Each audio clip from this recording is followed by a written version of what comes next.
The governor's soldiers took Jesus into a great hall, gathered a great crowd, and stripped Jesus of his clothes, draping him in a bold scarlet cloak, the kind that soldiers sometimes wore.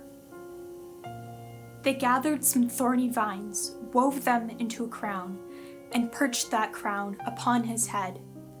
They stuck a reed in his right hand, and then they knelt before him, this inside-out, upside-down king. They mocked him with catcalls. Hail, the King of the Jews! Hail, the King of the Jews! They spat on him and whipped him on the head with his scepter of reed. And when they had had their fill, they pulled off the bold scarlet cloak, dressed him in his own simple clothes, and led him off to be crucified.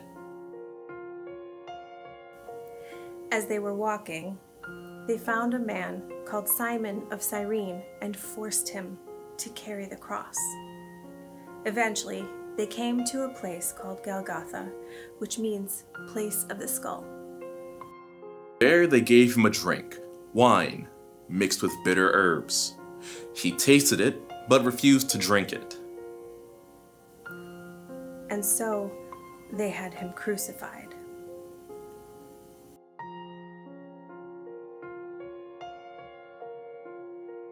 They divided the clothes off his back by drawing lots, and they sat on the ground and watched him hang.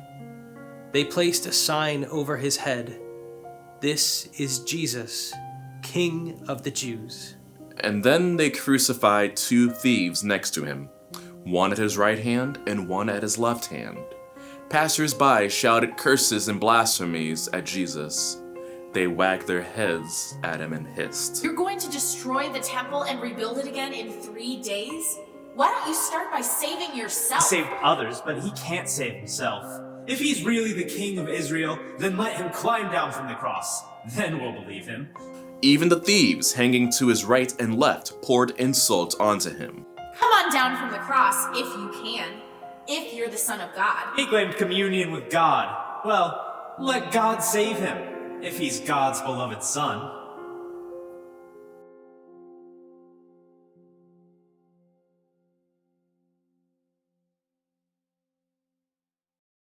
And then, starting at noon, the entire land became dark.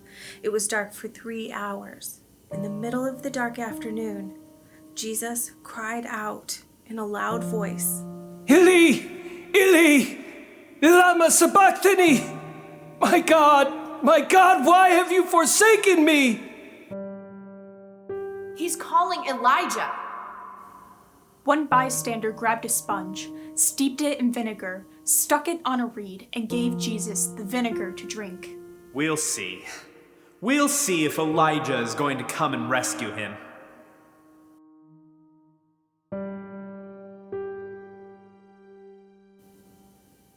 And then Jesus cried out once more, loudly, and then he breathed his last breath. At that instant, the temple curtain was torn in half from top to bottom. The earth shook, rocks split in 2. tombs burst open, and bodies of many sleeping holy women and men were raised up. After Jesus' resurrection, they came out of their tombs, went into the holy city of Jerusalem, and showed themselves to people. The centurion and soldiers who had been charged with guarding Jesus felt the earthquake and saw the rocks splitting and the tombs opening. They were, of course, terrified. He really was God's son.